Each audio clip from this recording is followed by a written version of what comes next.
Un mundo deportivo es un mundo unido. Únete ahora a la vida deportiva con Dani Delgado. Señores, la vida deportiva con Dani Delgado. Como todos los meses, le proporcionamos una especie de perspectiva en diferentes facetas del deporte, con diferentes atletas y así por el estilo, gente que ha sobresalido en X deportes. Bueno, esta vez vamos a trasladarnos a bastante tiempo atrás, luego los tiempos contemporáneos y así por el estilo. Y vamos a hablar de lo que es la regla número 5 en el béisbol de las Grandes Ligas.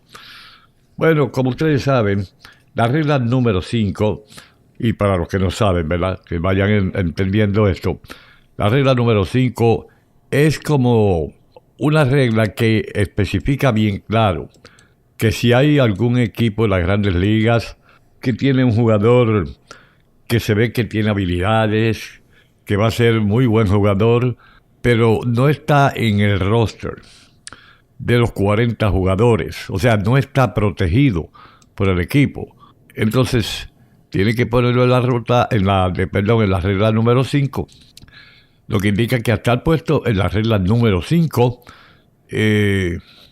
lo que se entiende en este caso es que no está en el roster de los 40 jugadores, pues entonces tiene que ponerlo en la regla número 5. Cualquier equipo que esté bien interesado en este jugador, pues desde luego lo puede adquirir, tiene el derecho de adquirirlo. Inclusive jugadores que han sido seleccionados en el sorteo de jugadores todos los veranos, pues, como le dije, son jugadores que pueden ser seleccionados por otros equipos. Ahora, ¿qué pasa?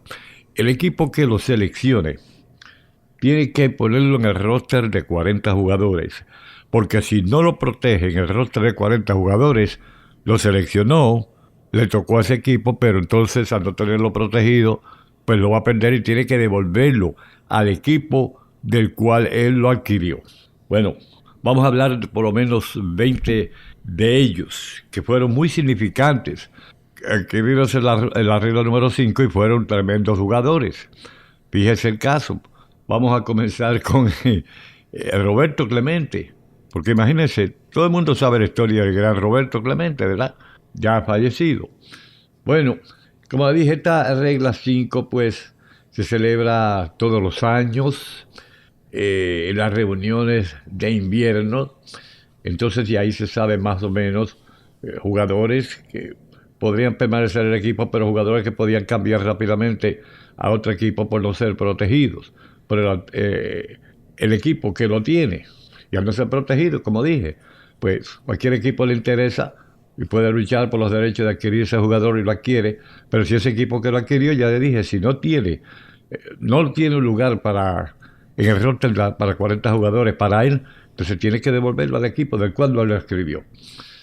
Ahora bien, hablemos de Roberto Clemente, fíjese, porque hay muchos que no saben mucho de la historia de Roberto Clemente, otros saben, pero la historia de Clemente ha sido publicada en diferentes libros y no es lo mismo. Y yo hablé de eso hace tiempo en uno de los podcasts sobre la historia de Clemente, porque yo tengo el libro, el primer libro que salió, el libro más genuino en la historia de Roberto Clemente, fue escrito por una persona que era natural de Montana, un hombre que estuvo bastante tiempo en México, se familiarizó mucho con el español, un verdadero profesional, y este hombre pues una vez se dio la tarea de visitar a Puerto Rico, porque él estaba interesado en escribir algo de Roberto Clemente. Entonces se dedicó a dar el viaje a Puerto Rico, le gustó la isla por el clima, por las amenidades, la fiebre del béisbol, y ahí él visitó cualquier lugar en Puerto Rico, lugares atractivos, visitó lugares donde había un alto índice de crímenes violentos. Él se metió a esos lugares con su calma, ¿verdad?, su pericia, trató con todo el mundo, como digo yo, con los buenos y con los malos. Él buscaba información de Clemente y todo lo que la gente le hablaba, él lo memorizaba, luego se iba al hotel, lo escribía. Él estuvo varios meses en Puerto Rico. Luego regresó a Estados Unidos, a su casa y a su trabajo acá en Estados Unidos. Entonces volvió a Puerto Rico para continuar la historia, para poder completar el libro de Roberto Clemente. Y allí él aprendió de todo. Él fue a Loíza Aldea. Él fue a La Perla en San Juan, que es de los peores lugares para ese tiempo. Caminó casi todo Puerto Rico, buscando información de Clemente, de todo el mundo. Y entonces se dedicó a escribir ese libro. Y yo le digo que es el mejor libro. ¿Por qué razón? Bueno, tengo mis razones. Porque como yo me crié en Puerto Rico, pues entonces sabía tanto de la historia de Clemente también, y lo que yo sinceramente no sabía, pues pregunté a los que verdaderamente sabían, porque eran personas mayores que yo. Y entonces, cuando yo vi ese libro, vi toda la historia, que en los libros de ahora, que se publican de Clemente, no hay ni una cuarta parte de la verdadera historia del astro boricua. Pues bien, bueno, la historia cuenta de que Clemente, pues, hoy en día, Roberto Clemente es uno de los nombres más reconocidos en el béisbol de las Grandes Ligas, con una historia que tuvo y que mostró todos los acontecimientos buenos de Clemente, que alcanzó las mayores. Este boricua que nació allí en Puerto Rico, imagínense, era un guardabosque derecho, con un tremendo brazo. Eso lo hizo muy popular a él, y las mayores también, además del béisbol en Puerto Rico, donde comenzó. Él fue a 15 Juegos Estrellas, ganó 12 guantes de oro, fue jugador más valioso en un campeonato en las mayores, fue el jugador más valioso de una serie mundial, llevó a los Piratas a 2 series mundiales, a campeonato de 2 series mundiales. O sea, fue una selección obvia para el Salón de la Fama. Y el periodo de espera, pues actualmente fue cortado debido a las circunstancias desafortunadas que rodearon su muerte, mientras llevaba ayuda a los nicaragüenses debido al terremoto. Y casualmente para una época navideña, al despedir el año, pues ahí vino el fallecimiento de él. Fue algo triste en Puerto Rico, que todavía se recuerda, yo lo recuerdo, porque estaba allí. Bueno, sin la regla número 5, la carrera de Clemente pudo haber sido bastante diferente, porque él originalmente había firmado con los Dodgers en el año 1954, y 9 meses después, los Dodgers no lo protegieron, entonces los Piratas lo seleccionaron por medio de la regla número 5, y lo seleccionaron muy rápido. Fue la primera selección de estos Piratas. Y ya ustedes han oído del resto de la historia de Clemente. Bueno, después de Clemente vamos a recordar a Hank Wilson. Bueno, Hank Wilson hizo su debut de las mayores casi 100 años atrás. Vamos a hablar de 1923. Y para aquellas personas que nunca leyeron la historia, la juventud de ahora que no ha leído la historia, mucha gente no sabe quién era Hank Wilson. Bueno, hay muchos que lo vieron y ya fallecieron, muchos fanáticos de él. Estamos hablando de la década de los años 20, pero él fue uno de los mejores bateadores en la historia del béisbol, porque fue el líder en las mayores en cuadrangulares 4 temporadas, en carreras remolcadas, incluyendo en una temporada donde él empujó 191 carreras en 1930. Wilson jugó para 4 equipos durante 11 años en las mayores, pero tuvo sus mejores días jugando para el equipo de los Cachorros del Chicago. Y ellos lo seleccionaron por medio de la regla número 5, y este hombre fue al Salón de la Fama con el equipo de los Cachorros en la selección que hicieron para 1979. Otra estrella más, aparte de Hank Wilson. Hablemos de Christy Mathewson. El próximo jugador en esta lista vino a las mayores mucho antes de Hank Wilson. Hablamos de Christy Mathewson, que debutó en las mayores con los Gigantes de Nueva York en el 1900. Su paso para convertirse en uno de los mejores lanzadores en toda la historia del béisbol. Desde luego, él fue seleccionado por los Rojos de Cincinnati por esta regla número 5, pero al no protegerlo, lo enviaron de vuelta a los Gigantes de Nueva York.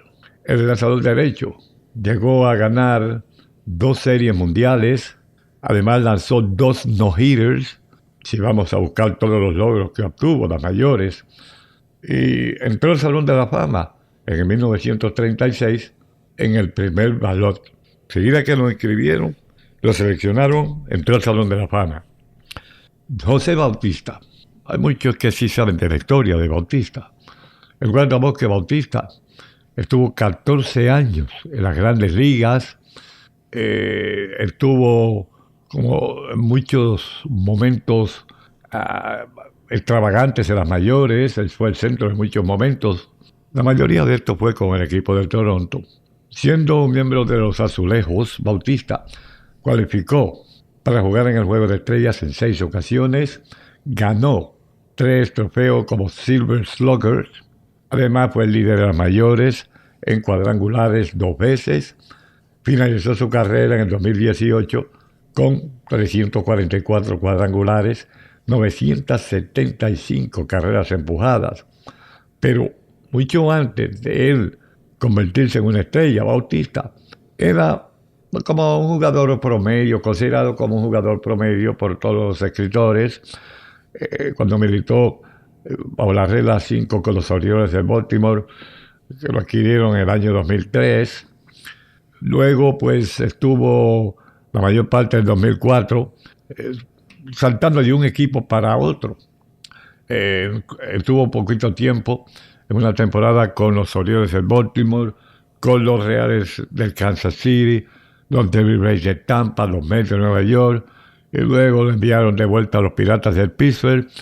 Bueno, para esta fecha se convirtió en el primer jugador de Grandes Ligas en aparecer con 5 equipos en una sola temporada. Y mire si lo cambiaron de equipo tantas veces. Y después vino a ser una verdadera estrella. Bueno, ya retirado. Hablemos de George Hamilton.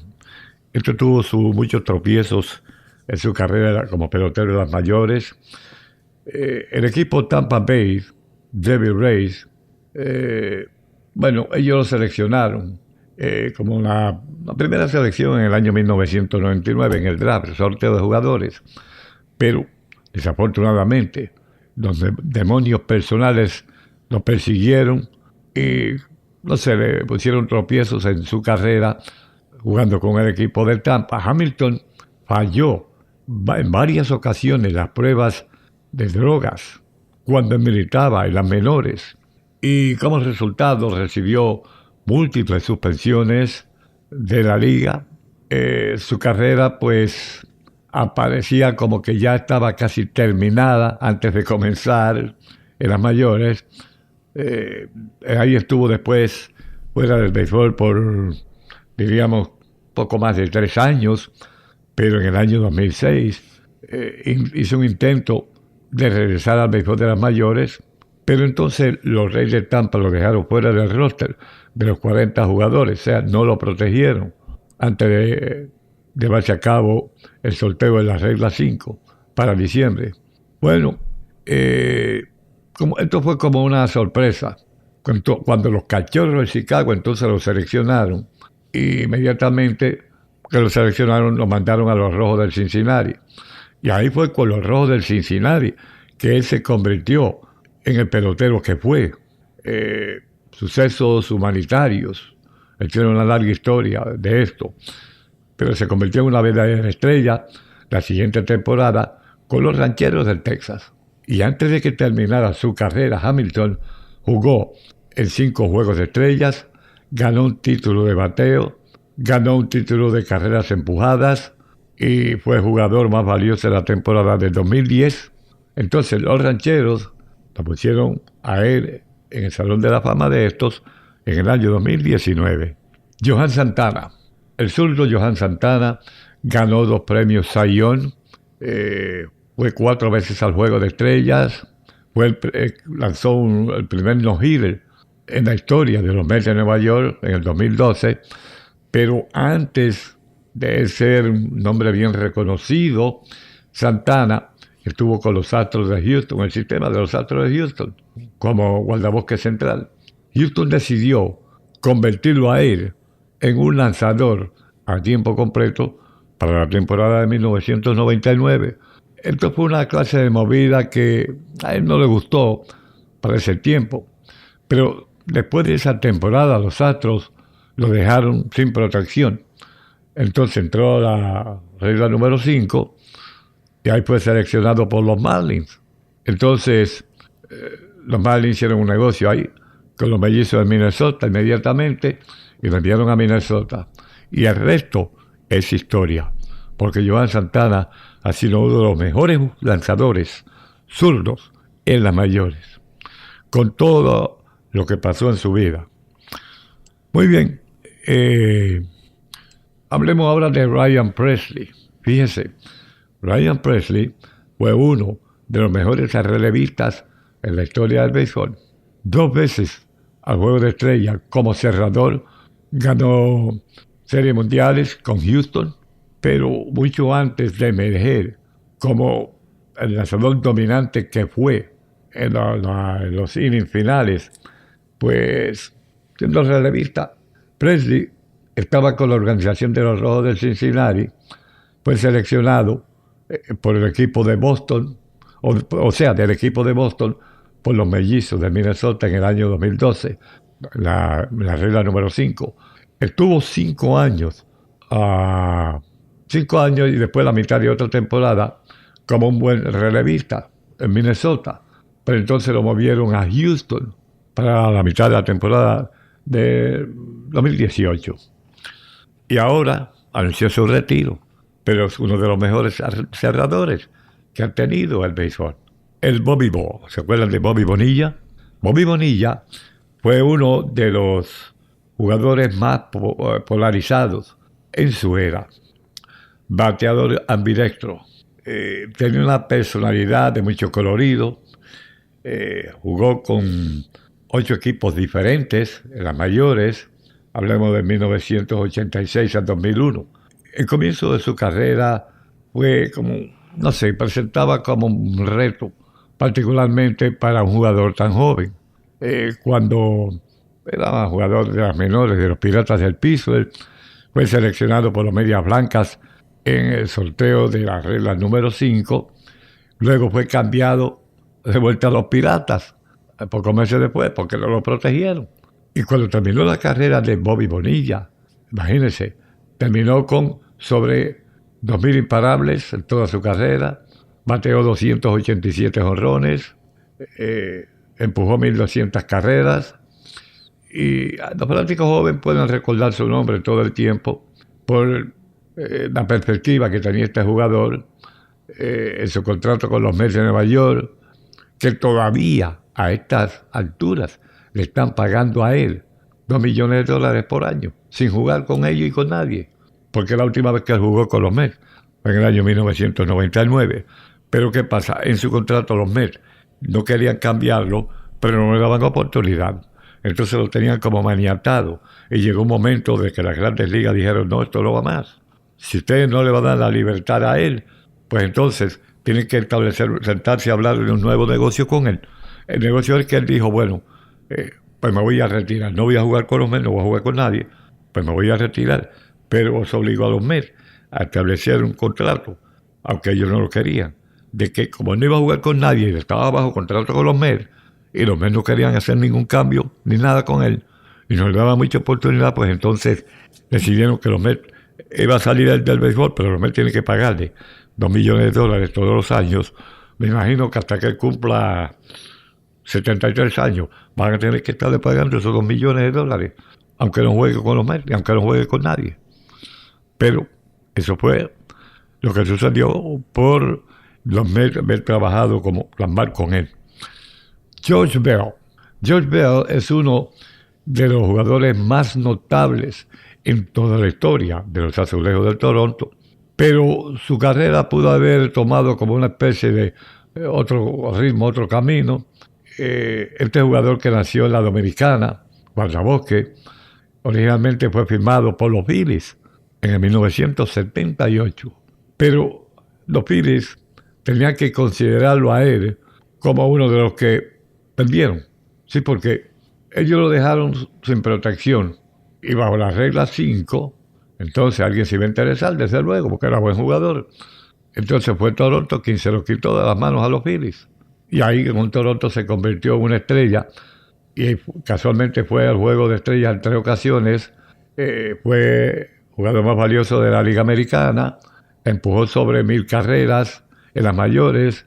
Y fue incluido en el Salón de la Fama de los Azulejos del Toronto por la excelencia y el alto nivel de juego. Néstor Cortés Jr. Porque Néstor Cortés Jr. entró a las mayores por un lugar que él quería, ¿entiendes? Con un buen paso que él quería. Entonces, él fue adquirido por Nueva York en el 2013, en el draft. Pero como lo dejaron sin protección en la regla 5, entonces fue seleccionado por los Orioles de Baltimore, pero después retornó a los Yankees de Nueva York para la temporada del 2018. Los Yankees entonces lo cambiaron a Seattle el próximo invierno, para después traerlo de vuelta a su equipo por tercera ocasión al Bronx, como jugador de Liga Menor. Entonces, al siguiente año se convirtió en agente libre. Entonces, después los Yankees lo vieron partir. Pero fue un buen lanzador para los Yankees cuando más ellos lo necesitaban. Todavía hay quien se pregunta por qué los Yankees no le dieron un contrato y lo dejaron salir. Bueno, esa es una buena pregunta. Los Yankees tienen la respuesta. Hablemos ahora de Darren O'Day. En sus mejores tiempos como miembro de los Orioles de Baltimore, este lanzador que lanzaba mucho, no por encima del hombro, sino por el lado del brazo, se convirtió en un gran lanzador, relevista en la Liga Americana, pero antes de llegar a ese punto, varios equipos tenían la oportunidad de tenerlo a él en el roster de relevista. Entonces, Darren O'Day firmó con los Angelinos de California como un jugador que no había sido adquirido por nadie, un agente libre, nadie le ofreció contrato. En el 2006, 2 años más tarde, fue seleccionado por los Mets debido a la regla 5, y ahí comenzó una buena salida con el equipo de los Mets, pero 2 semanas ya jugada en la temporada, con los Mets necesitando como una especie de añadir más jugadores, lanzadores de cabecera, como Nelson Figueroa, que lo trajeron al roster. Entonces dejaron libre a Darren O'Day. No le ofrecieron contrato, lo pusieron como una especie de waiver, a ver si otro equipo lo seleccionaba. Y de hecho, pues fue seleccionado por Texas. Y con Texas fue tremendo lanzador en el año 2010. Pero no mucho en el 2011, la temporada fue como más baja. Entonces, esto causó que Texas lo reemplazara, lo pusiera en la lista de waivers. Ahí fue cuando los Orioles lo seleccionaron. Y bueno, tuvieron buenos beneficios con él. Después de seleccionado, él estuvo con los Orioles, militó muy bien, a pesar de que había tenido una temporada mala con los Mets, pero la primera fue buena.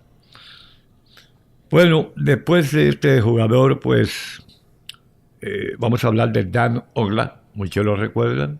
En segunda base, Dan Ogland jugó cerca de 1.346 partidos, en la división este de la Liga Nacional.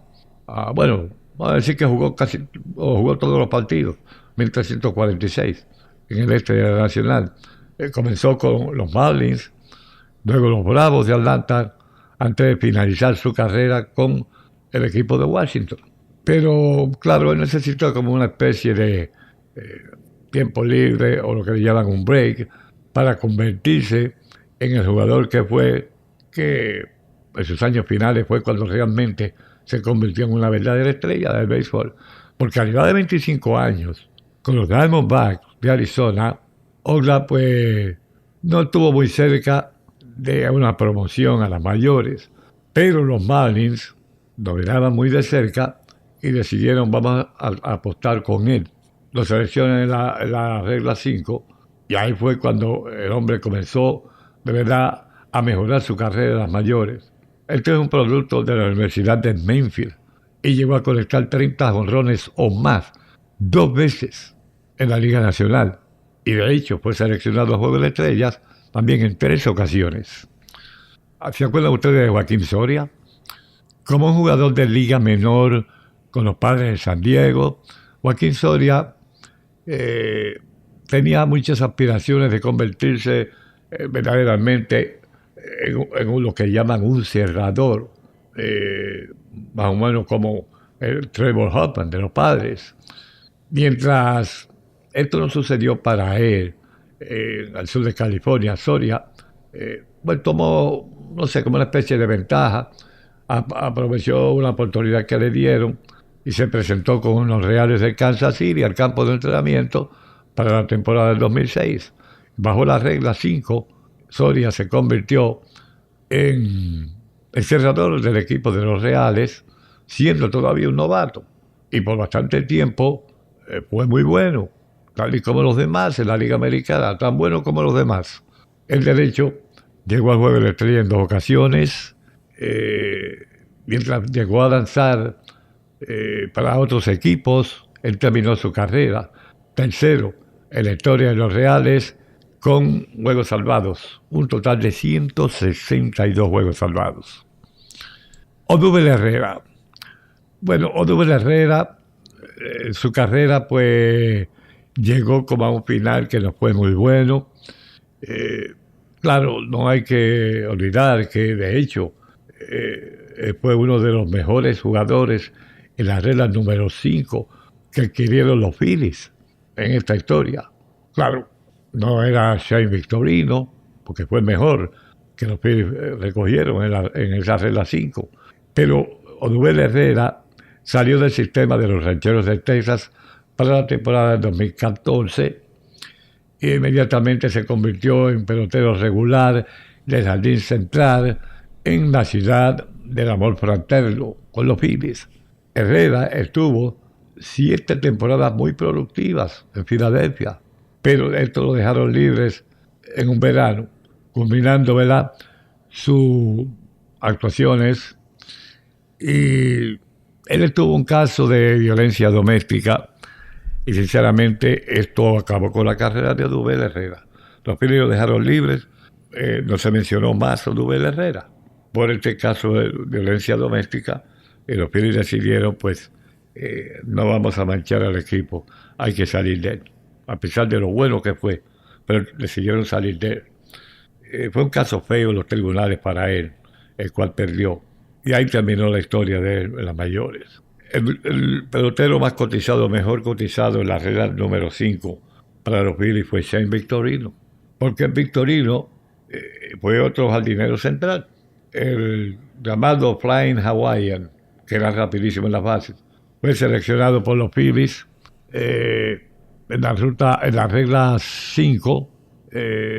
Bueno, fue seleccionado en 2 ocasiones por separado, porque los Padres, primeramente, se lo quitaron a los Dodgers bajo el sistema. Eso fue en el 2002. Pero últimamente retornó a Los Ángeles al siguiente año.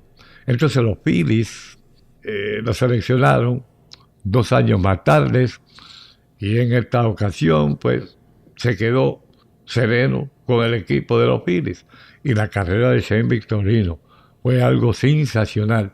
Ahí comenzó a crecer a pasos agigantados la carrera de Victorino. Fue una estrella por 8 temporadas. Llevó a los fanaticadas de los Phillies a su primera serie mundial en casi 3 años.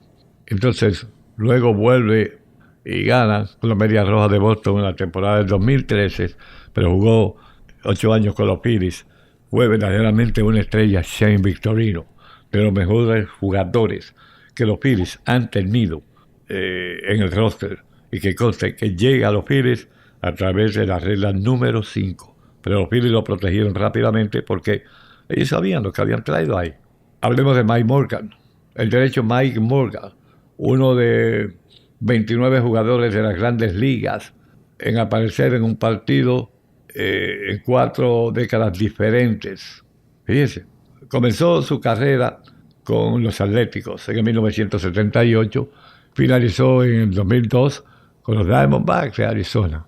Morgan era un veterano, a él tenía un sobrenombre, Nomad, debido a que fue movido tantas veces de un equipo a otro, en 12 temporadas diferentes, 12 equipos diferentes. Bueno, vamos a hablar de la razón por qué él está integrando esta lista de los 20 más sobresalientes.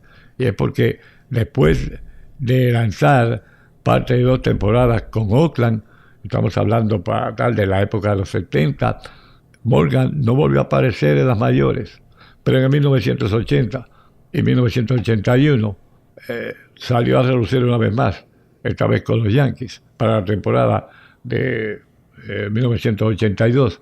Y después de una temporada en el Bronx, fue cambiado al equipo azulejos de Toronto, que luego lo dejaron sin protección bajo la regla 5 la siguiente temporada. Esto permitió que los Marineros lo seleccionaran, y él estuvo 3 temporadas con los Marineros antes de terminar el resto de su vida en las mayores. Pero bueno, fue una gran proeza para el equipo de los Marineros del Seattle también. Bueno, hablemos ahora de R.A. Dickey. R.A. Dickey últimamente se había convertido en un ganador del premio Cy Young. Era de esos peloteros que todo el mundo lo apreciaba, aunque tuviera un equipo contrario. Pero el principio de su carrera fue como un principio con muchos retos. Después de haber sido adquirido por los Rancheros de Texas, y le ofrecieron un bonus por firmar de casi $1 millón, Texas luego se retracta de la oferta después de descubrir que Dickey tenía problemas en el hombro y que había tenido una cirugía, pero nadie lo sabía. Entonces, el derecho decidió, como después de haber estado 5 temporadas con Texas, decidió entonces como salir, y se convirtió en un miembro de los cerveceros en la AAA. Eso fue en el 2007. Entonces, de ahí en adelante las cosas se pusieron interesantes. Fue firmado por los Mellizos de Minnesota como jugador agente libre para las menores, pero rápidamente fue escogido por los Marineros en la regla número 5. Se convirtió en un lanzador llamado knuckleball. Bueno, tuvo sus problemas a través de los próximos años, antes de llegar a un acuerdo con los Mets de Nueva York en el 2010. Y de momento, pues, él puso como todas las cosas juntas, ¿verdad? Y entonces comenzó una temporada buena. Este nativo de Nashville, Tennessee, fue algo mágico en Queens por 3 temporadas consecutivas, culminando con el premio de Cy Young en la campaña del 2012, con todos los problemas y varias temporadas malas que tuvo. Él como que hizo un ajuste y eso le rindió buenos beneficios. Bueno, este es un nombre muy buen conocido. Jordan Romano. Fíjense, los Azulejos del Toronto obtuvieron los servicios de este hombre, lanzador con una recta impecable, mucha velocidad. Ellos lo seleccionaron en el round número 10 en el sorteo de 2014, pero a principio de su carrera en las menores, él tuvo que ser sometido a una operación Tommy John, que eso fue parte, ¿verdad?, de lo que hizo que él no fuera protegido por el equipo en esta regla número 5, 4 años después. Entonces lo seleccionaron los Medias Blancas de Chicago, de Toronto, del sistema de los Azulejos, en ese diciembre, pero inmediatamente lo cambiaron a los Rancheros de Texas, donde estuvo durante la temporada de entrenamiento en el 2019. Entonces Romano falló en hacer el equipo de Texas para la apertura de la temporada, no lo protegieron, entonces lo retornaron a los Azulejos de Toronto, donde los fanáticos, parte allá de la frontera, gozaron con él porque él se convirtió en el tremendísimo lanzador. Después de haber tenido esas temporadas buenas con el equipo de Toronto, pues vinieron las lesiones, Toronto lo deja libre, los Phillies le dan $8 millones y realmente no fue el mismo Jordan Romano con los Phillies. Y los Phillies decidieron cambiarlo. Me parece que ahora está con los Angelinos de California. Sinceramente, una carrera maravillosa que llevaba, las lesiones pues lo marginaron y no fue el producto que los Phillies querían de él. Entonces decidieron salir de él. Es algo, ¿verdad?, pues que pasa en todos los equipos, especialmente con los lanzadores, pero ¿qué vamos a hacer, verdad? Sus mejores años pasaron ya, lanzando en el equipo de Toronto, pero digo, debido a las lesiones. Jason Greeley. El derecho Jason Greeley fue la selección número 4. Estamos hablando de la temporada de 1997, escogido por los Gigantes de San Francisco. Pero da la casualidad que ellos lo seleccionaron y él nunca llegó a tirar un lanzamiento para San Francisco. Fue parte de un cambio grande que hicieron los Gigantes con los Marlins. Entonces adquirieron a Jason Greeley. Su carrera allá en la Florida, sinceramente, no fue como lo que esperaba el equipo. Fue bastante bajo el rendimiento y Greeley apareció en solamente 7 partidos vistiendo el uniforme de los Marlins. Luego necesitó cirugía de Tommy John. Entonces, eso lo expuso a él en la regla número 5, donde los Marlins decidieron no protegerlo más. Ahí fue seleccionado por los Medias Blancas de Chicago. Y de ahí, pues, su carrera, no sé, comenzó un poco bien, pero después desmejoró bastante. Apareció en 10 partidos de las mayores. Su mejor temporada, en la temporada del 2013, cuando llegó a hacer el Juego de Estrellas y llegó a convertir 33 de 35 juegos salvados para los Piratas. Y tenemos a Fernando Viña. ¿Se acuerdan de Fernando? Un jugador, tremenda segunda base. Él fue seleccionado por los Mets de Nueva York en la temporada de 1990 y tuvo una carrera bastante distinguida, pero no fue en Queens, Nueva York. Antes de alcanzar las mayores, Viña fue seleccionado por los Mets, o sea, de los Mets, por los Marineros del Seattle durante la celebración de esa regla 5 en diciembre. Y hizo el equipo, debutó con Seattle en la temporada de 1993. Desafortunadamente, tarde ese verano, comenzaron a hacer unos cambios en el roster, porque había muchos peloteros en el equipo y tenían que hacer algunas movidas, porque tenían peloteros de más en ciertas posiciones y no muy buenos lanzadores. Había que hacer negocio para traer lanzadores. Entonces, ellos lo retornaron a Nueva York. Ahí fue donde él estuvo con el equipo en la temporada corta debido a la huelga en 1994. Pero la carrera de Viña, pues, realmente comenzó a desarrollarse como un poco tarde.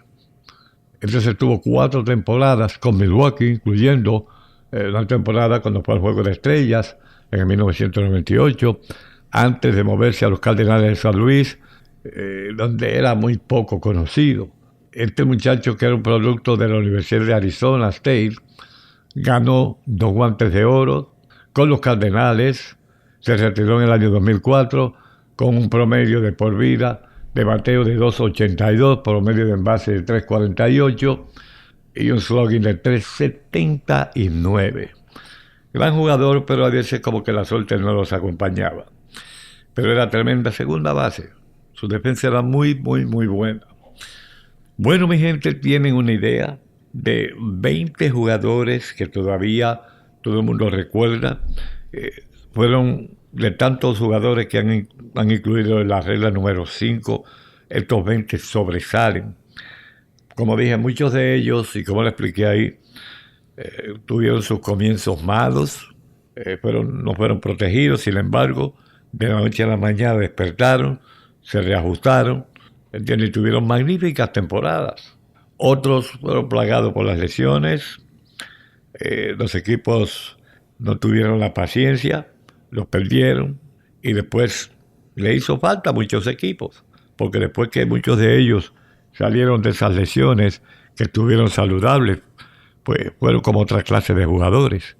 Entonces ya el equipo lo había perdido y no podían hacer absolutamente nada. Y por eso es que se recuerda y se va a seguir recordando, porque hoy en día no se menciona mucho esto de las reglas 5, el cambio de jugadores, jugadores que no han sido protegidos por los equipos. No se menciona mucho, pero sin embargo sigue siendo interesante esto, ¿entiendes? Porque hay que tener como paciencia. Los escuchas aquí tienen que ver mucho, porque son la gente que van a ver por todo Estados Unidos, inclusive fuera de Estados Unidos, a estos jugadores cuando están desarrollándose, que son novatos. Y de ahí pues ellos hacen su reporte, estudian esto con la gerencia de los equipos, son los que traen estos jugadores a las mayores. La gran mayoría de ellos pues salen muy buenos jugadores porque tienen sus destrezas, porque los escuchas están haciendo un buen trabajo. Hay veces que no lo hacen, pero la mayoría de las veces lo están haciendo. Y ellos son los que recomiendan a tal jugador, lanzador o jugador de posición del cuadro, de los jardines, receptor. Ellos son los que hacen, sinceramente, el trabajo fuerte de ir día por día a los parques. Ya le dije, fuera de Estados Unidos, la zona del Caribe, México, en Sudamérica. Entonces ellos ponen atención en estos jugadores.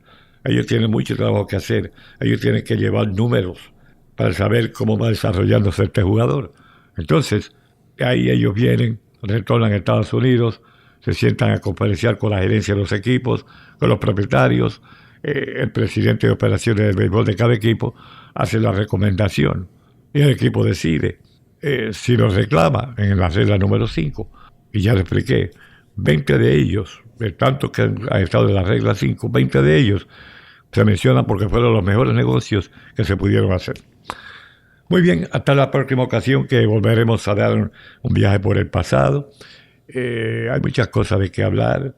Tengo una historia bastante prolongada de Serena Williams, a la cual le voy a dar paso. Voy a estar hablando también de cómo está la situación en el béisbol de las mayores actualmente con esto de los Dodgers. Esto envuelve a los Dodgers porque están haciendo cualquier cantidad de cambios una vez más, porque ellos van en busca de una tercera serie mundial. Están gastando más dinero que lo que gastaron el año pasado.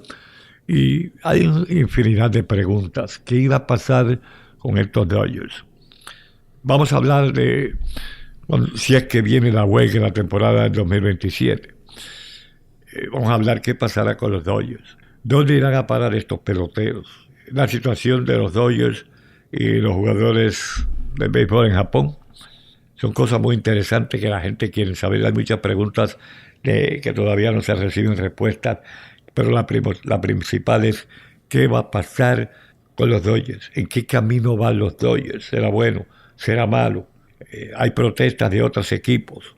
Ahora, cuando vengan las negociaciones, se va a hablar mucho de esto, de cómo se puede arreglar un poco la situación que hay en el béisbol con esto de los Dodgers, un equipo multibillonario, porque no hay defensa para los equipos de los mercados más pobres.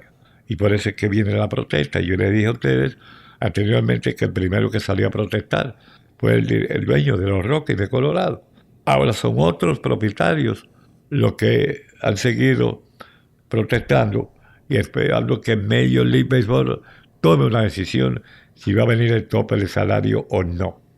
Ahora con la firma de Tucker, 240 millones, que fue a parar otra vez a los Dodgers, de donde había salido, pues usted sabe, las cosas se complican más. Pero hay que darle la razón al que la tiene. Si no hay un tope de salario, los Dodgers tienen el dinero, lo van a seguir gastando, es lógico. Los mismos Mets tienen el dinero. Lo que pasa es que el propietario de los Mets es como más lento, entiende, en emplear mucho dinero, pero vieron el contrato que le dieron a Soto. Ahora le dieron un contrato a Bichette, que de eso vamos a hablar más adelante también, porque aquí hay algo que todavía como que es difícil de entender. Todo el mundo daba por sentado que Bob Bichette iba a firmar con los Phillies, que se iba de Toronto. Boston estaba interesado, al igual que los Phillies. De la noche a la mañana, cuando casi todo estaba puesto sobre la mesa para él firmar con los Phillies, no sé, como que puso a trabajar los frenos, se paró en seco y regresó al punto de partida y no volvió a los Phillies, no volvió a hablar con los Phillies. Y ahí de la noche a la mañana, ¡pum!, viene la firma con los Mets de Nueva York. Y 126 millones por 3 años. Vamos a estar hablando de eso porque los Phillies estaban decididos a darle a él casi 200 millones de dólares. O para ser más exacto, los 200 millones. Y que de la noche a la mañana él rechace a los Phillies y firme por 3 años por 126. Da mucho que pensar. Pero todo eso va a venir en camino en los próximos shows. Y ya le dije, Serena Williams va a venir aquí en uno de... tal vez el mes que viene. Puede ser que venga. Porque hay una historia larga, muy larga, de las Williams, pero especialmente de Serena Williams. Así que, mi hermano, para que se mantenga bien informado, hasta la próxima. Asegúrate de suscribirte al podcast para conocer las últimas novedades del mundo del deporte. Hasta la próxima.